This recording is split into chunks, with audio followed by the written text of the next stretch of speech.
Hello, everybody. Welcome to the Attention Please podcast now on video.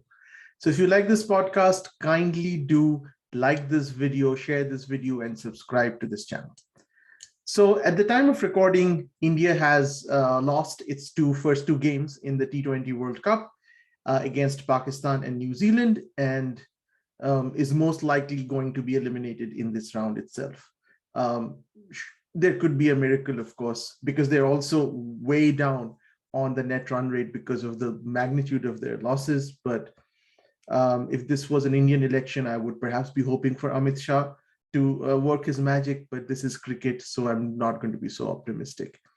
So in this episode, I want to talk a little bit about what I believe are the reasons for why India did not perform to the extent that we hoped it would. And maybe our hopes were wrong given the context. But let's look at it in detail. I'm going to not be talking about the politics, which has kind of muddied the waters to an extent that I couldn't have imagined years ago. But I think the politics is a sideshow. It's been a distraction. I don't think it's really affected the cricket, but it's also important, and maybe I'll discuss it in a subsequent episode. But for now, I just want to focus purely on the cricket.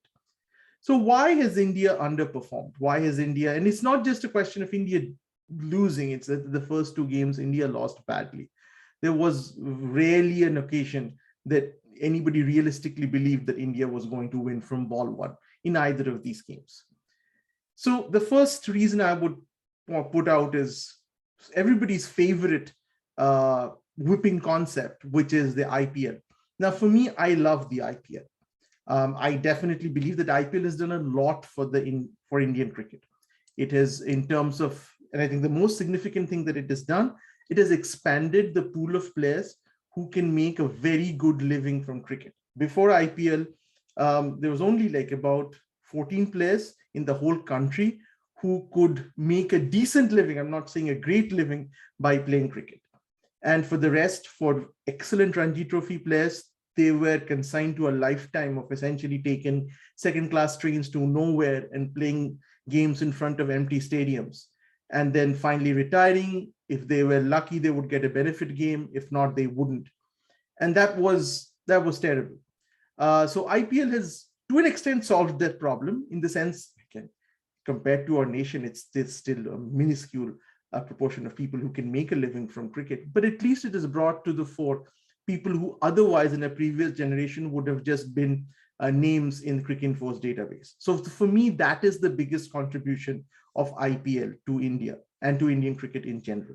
And it has obviously improved the standards of fitness and fielding, and it has exposed Ranji Trophy players who otherwise wouldn't have been exposed to international coaches, international physical trainers, and just general fitness regimens that that are the generation of Ranji Trophy players who played cricket even in the early 2000s and late 1990s. They wouldn't have been exposed to this. They would have never gotten this. So for all of this, definitely IPL is a great thing, but ultimately it is a money-making machine. And what has happened is over the years, the amount of money that IPL has generated has essentially, the BCCI, this is the only thing, honestly, now they seem to care about, which is IPL. And I think they've taken some missteps, but I might be wrong, which is they're basically expanding the pool of teams. They're diluting the brands of those who already exist. And for them, it's the easiest way to make money. I mean, just let's float a tender, have two more franchises. It's like selling bandwidth. There's no investment in it. It's something in the air and you can always sell it. And it seems to be the goose which keeps on laying the golden egg. But as the fable goes, that can't go on forever. But that's a separate thing. It's not really germane to this conversation. But the problem, the reason why I'm saying IPL in this case is the second half of IPL, which was resumed after the first half was stopped because of COVID. Because what happened is that there have been the core of the Indian cricket team. They have been playing continuous cricket in a bio bubble from the English tour to the second leg of the IPL. And even before that, not too long before that, they were playing the first leg also. So, and then, the test series was basically cut short and they prioritized IPL over that. And now what's happened is that I believe that there's just that mental and physical fatigue that has crept in. And remember, these is the games of, I mean, it's just on the edge. This is not a lot of leeway for your performance. This is a game of high precision. So they just go off the boil. And just look at the Indian stars, like KL Rahul, Virat Kohli, Rohit Sharma, and to an extent, Jasprit Bumrah. And I would say even to an extent, Ravindra Jadeja, they lead and headline franchises. They get paid that much amount of money. And it is an extremely physically and emotionally draining activity, day in and day out.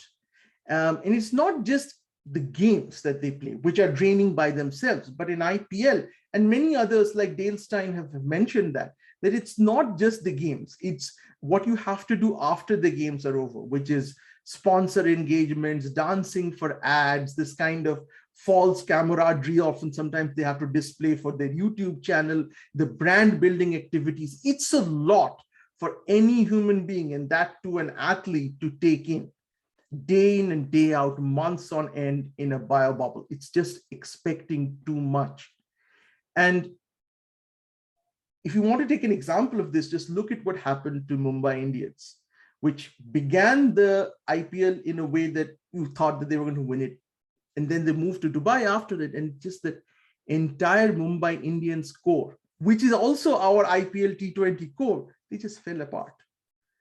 And that was kind of a harbinger of things to come now in retrospect. So when I said this on Twitter, people said, well, that's bullshit. What about foreign players? They played at IPL, but who are you exactly referring to? Take the case of Josh Butler. Josh Butler didn't play the second half of the IPL. He was one of the linchpins of the Rajasthan Royals franchise. He realized that. And same thing with Stokes. Stokes had other issues, but look at Josh Butler. Josh Butler had the opportunity to kind of take over the franchise. He chose not to. He prioritized his own, family, his mental health, and he let go a lot of money, because the way IPL works is that if you decide you're not going to play, you don't have an injury, or you're not being benched, then you don't get paid for those games. It's basically that auction amount is the maximum you can make, and then it's prorated over games. So he took a financial hit, and you can see the effect of that. He's in the form of his life now. I don't think he would have been playing like that if he had gone through the last month with Rajasthan Royals, because there are some players who naturally get more of the responsibility. David Warner was another person. So the foreign players who are still performing, there are many players who play IPL like journeymen. They're not well invested in the franchise. Think of somebody like Rabada. He has good performance, but you can see that he's not like in the core of the franchise. So for these players, it's okay. Even let's say Dale Steyn, when he was playing, it also reflects sometimes in their performance. I mean, let's take the example of Eoin Morgan. I mean, the Eoin Morgan who turns up for KKR, even though he gets a leadership role, is a very different Eoin Morgan who turns up for England. Is this not the same guy? The intensity is not there. It wasn't there when he was the captain of Kolkata Knight Riders. He was essentially dialing it in. I had said it at that point of time. But a lot of Indian players, they don't dial it in because they can't afford to. First of all, they are dependent on BCCI. So the BCCI has them by the short and curlies, really. That's one thing. And second is that the amount of money that they get at that level, it's very difficult to say, you know what, I'm just going to take a step back and just, play my part as a player and not be involved in the general overall branding. They just can't do that. Not the amount of money that they get. And even when, like, I've heard that KL Rahul is thinking of leaving Kings 11 Punjab. I mean, even that money that they get, or the kind of influence they have, they decide, no, I think I'll be better somewhere else. So that's the thing about foreign players. Foreign players are not that invested in IPL. And let's take an example of Glenn Maxwell so far. Glenn Maxwell has always been this journeyman kind of player. This year he was different. I don't know what Bangalore did for him.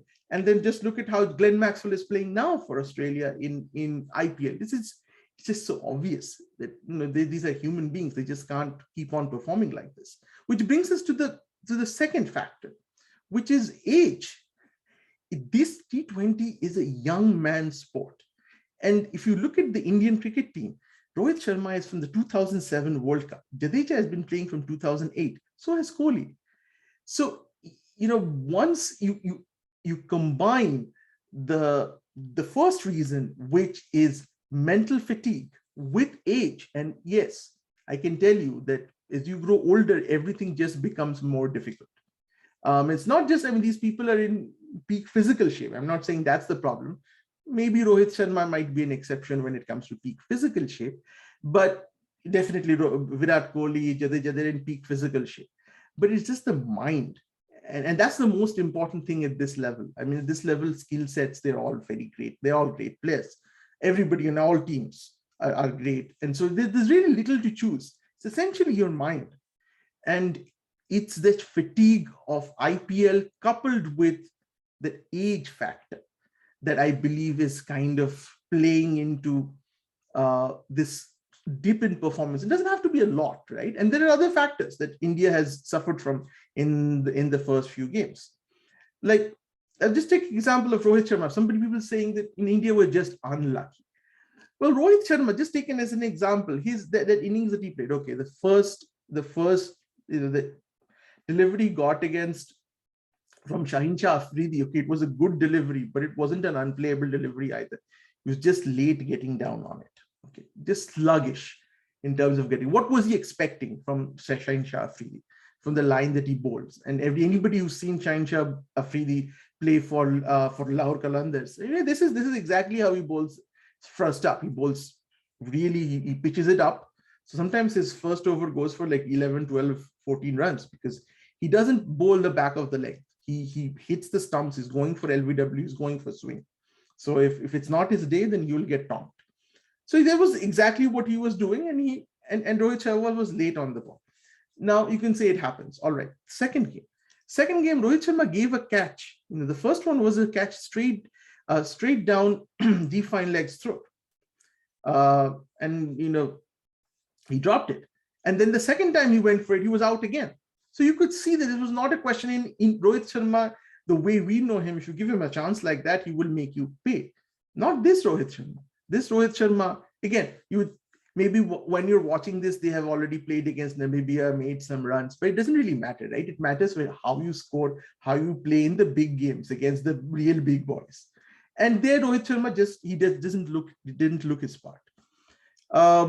So the catch that Milne dropped, you can't call him unlucky after that. That was a regulation catch. And this is what happens when you're not at your best. Rohit Sharma at his best, he would have cleared the ropes the first time he hit that shot. That shot actually went off from the middle of his bat, but he couldn't clear it. And these things are these small things, and people say people are distracted. It's not distracted, it's just the fatigue. It's just the fatigue of continuous playing. And the bio bubble is there. I know it's there for everybody. But when you have been playing for so long continuously, it just weighs down on you at your age, that too. Now, the next thing that I wanted to kind of point out was India were the hosts, and BCCI has an inordinate influence on deciding how these tournaments will proceed. Why did they choose all their games to be night games when the dew becomes a factor? Now, I know the answer is because that's the peak viewership time. They wanted to play Pakistan on Sunday at the peak viewership time. But you lose something with it. You essentially make your critical games a crapshoot by playing night games in UAE, where dew comes in. Why would you even do that if you are in control of scheduling? Why would you keep both your critical games at the same venue at night? That didn't make any sense to me. If you're serious about winning and you're the home team plus your BCCI, would you kindly make the schedule in a way that maximizes our advantage and not make it something which is based on the toss. Again, I've said it in my last podcast. I think this is a terrible World Cup in general, because these pitches you should not be playing cricket on. These pitches at this point, pitches are also worn and they've had too much cricket on them. And a World Cup is kind of a premier event. It can't just be IPL in that it's going to happen next year. No, people come into the ground to see big scores. They don't come in to watch games where the guy who wins the toss basically wins the game because they chase. This is not the way. This is a terrible advertisement for T20 in general. And if there's nothing else the BCCI understands, at least they should understand this, that this is not helping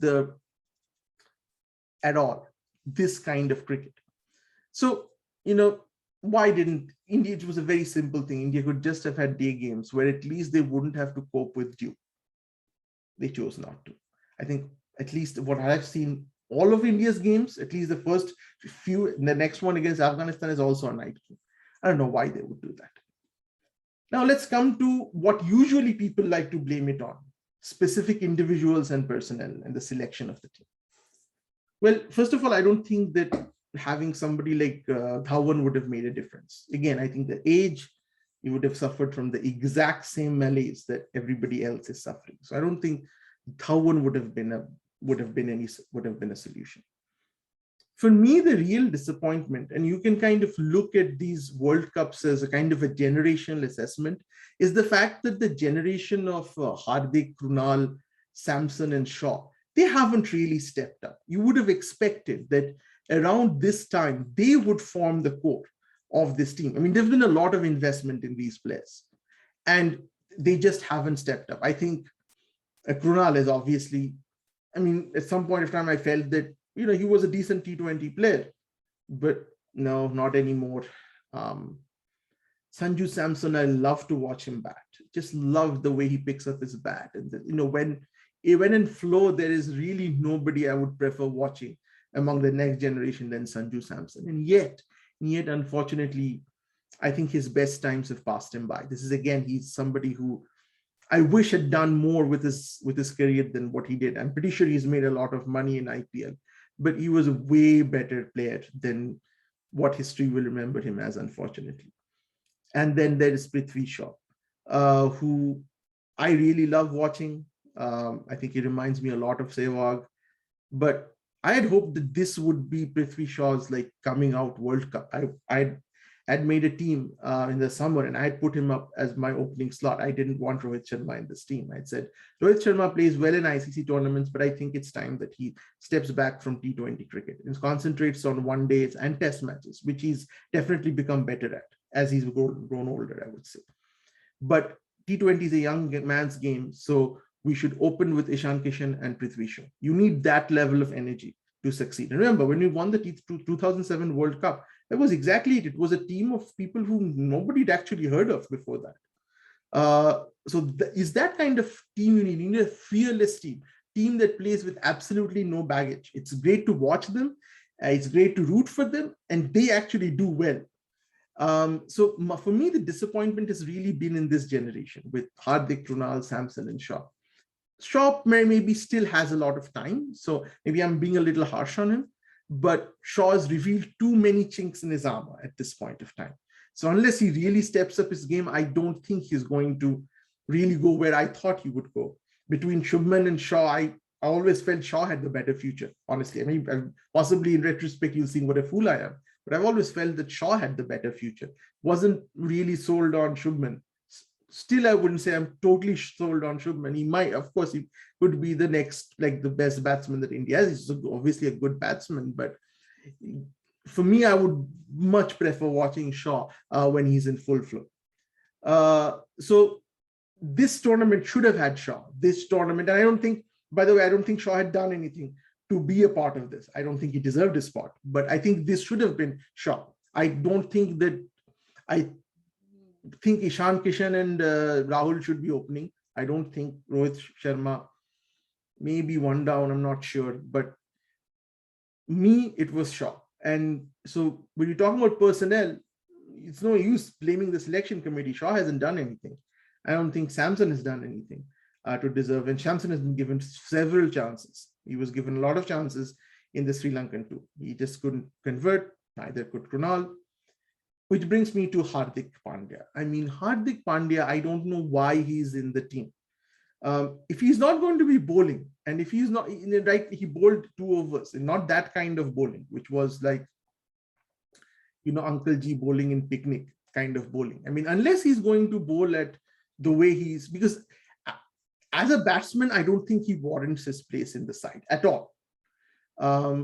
Never did. The only thing that made him worth his place in the side was that he did both, and that he could bowl at 140, and he was a good finisher. But he's not a person who you would expect to be able to. He's not a Jack Callis.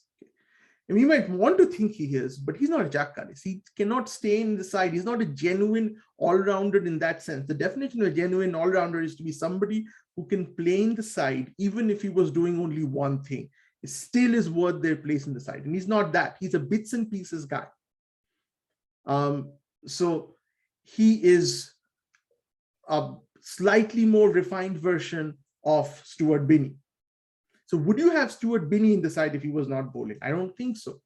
Just like that, you shouldn't have Hardik Pandya. But I know Hardik has I understand, his appeal, because I think sometimes selection nowadays, it's been for a while, is dictated more by the brand and persona of the guy. He's just a very sellable guy in terms of advertisements. And that's why I think he has a much bigger, I would say, blast radius that he should. Hardik should not be playing at this point of time unless he can bowl at full tilt.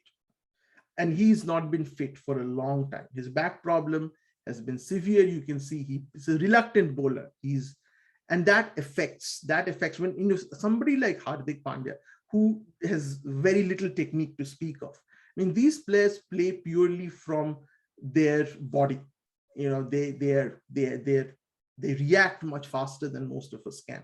Their hand-eye coordination, but they don't have technique. So if anything, it's like a finely tuned spring, their body. So when they play well, their body has to be at like 100%, and that's when they're finely tuned and they can perform. If there's a little delta, then they absolutely cannot perform. And this is in sharp contrast to players who play on technique, as Sachin Tendulkar or Sunil Gavaskar. Even when they are not at their best, even when their body is failing them, they can play for years, almost from muscle memory, because of the amount of technique and style that they have, which is what they did actually.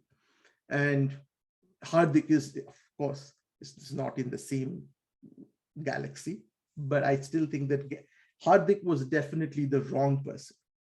Another thing that India has suffered from in terms of personnel is that it has no left arm seamer. And as you can see in this tournament, that's been a vital factor. Left arm seamers have done well. And we are really, really missing Natarajan in this setup. I think Natarajan here on these kinds of pitches with the lengths he bowls would have made a difference. So rather than, Dhawan, I would say the biggest person we wish we had was Natarajan at his best. And so India has a very monochromatic attack. I mean, everybody is right arm fast and they bowl very similar lines. And the presence of Natarajan, I believe, would have brought that X factor back into the side. It's a very monochromatic team right now, unfortunately. And with respect to the bowlers, Bhuvi should not be playing either. Bhuvi's best times are gone. And in the Pakistan game, he was bowling at 120s. I don't care how good a craftsman of the ball you are, unless it's swinging like Edgbaston. This pitches, no matter what you do, if you're bowling at 120, you're going to get whacked. There's no two ways about it. And Bumrah and Shami, they've also again had long seasons in IPL, and Bumrah did well in the New Zealand game, but still, I just don't think any of them are at their 100%. They can't be. They're human beings. And the thing with if things had gone their way, if the BCCI had scheduled day games, if the toss had been won, if Shaheen Shah Afridi had bowled a no ball and one of those, maybe it would have gone differently. Because the thing with fatigue is that sometimes your adrenaline kind of wakes you up. When you start winning, you forget everything. But when you start losing, it's that this fatigue that just sets in. And I think that the Indian team, at least in the New Zealand team, they just, Kohli said in that we were not there, our body language wasn't there, we were not aggressive. And Kapil Dev said, what are you doing about it? But hey, he's saying it's almost a cry for help at this point of time. Yeah, it's obvious. It's just you can't fake it, right? You can't fake the passion. You can fake it in front of a YouTube video. You can't do it on the field, not when things are not going your way. And see, that's the hallmark of great champion teams for me, at least the teams that I remember. It's not that there were the Australian teams and the West Indies teams who just dominated and destroyed all opposition. I mean, that's one way. But then there's also the Pakistan team of 1992, which comes back from behind at a time when they're finished, and then they come back. So can India come back? Possibly, statistically still possible at this point of time. But it's just that, and I wish it does, I wish India does. I mean, I wish the best for the team, no matter what, always. And I hope, and I think that if, some things fall into place, then maybe, you dig into and get these reservoirs of strength that you can then tap into and get great athletes. And I have no doubt that Kohli and Rohit Sharma are great athletes. They will be able to tap into that deep well of what's inside them. But when things are not going your way, when you're losing the toss and you're up against a really fresh opposition who also know the conditions well, these things all kind of pile on. And, we see these and most fans are like, we should have played this guy, we shouldn't have played that guy. And yeah, there were one or two players who I believe should not be in the team. But I don't think that we could have had a radically different team. Given the kind of steps we had taken, and also given the fact that many of the players that the board has tried to groom into these roles haven't really stepped up. There's really nothing anybody can do if Sanju Samson doesn't realize his potential, or Kunal, who again I would say at least 2 years ago looked like he would be an okay fit into a middle order, kind of a bowling all-rounder, which is again what we need. If you had a lot of, one of the big problems that India faces is that it has a very, very short batting lineup. And that counts on pitches like this. Because the main thing is, on a pitch like this, when you're essentially going to go down 7-8 down, it's essential that everybody can bat. And it's essential that the people at the top, they know that if they get out, there are people who can survive and make at least 140, 150. That gives them the license to play freely. I mean, when you say England, look at the way they play. Look at where Moeen Ali comes to bat, and Chris Woakes.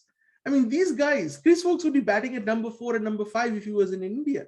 Then he's batting at 8 or 9. So, the teams like England, my goodness, they have a deep batting lineup. We don't. And that shows. But again, I don't think that that's the real reason here. We knew we had a decent team.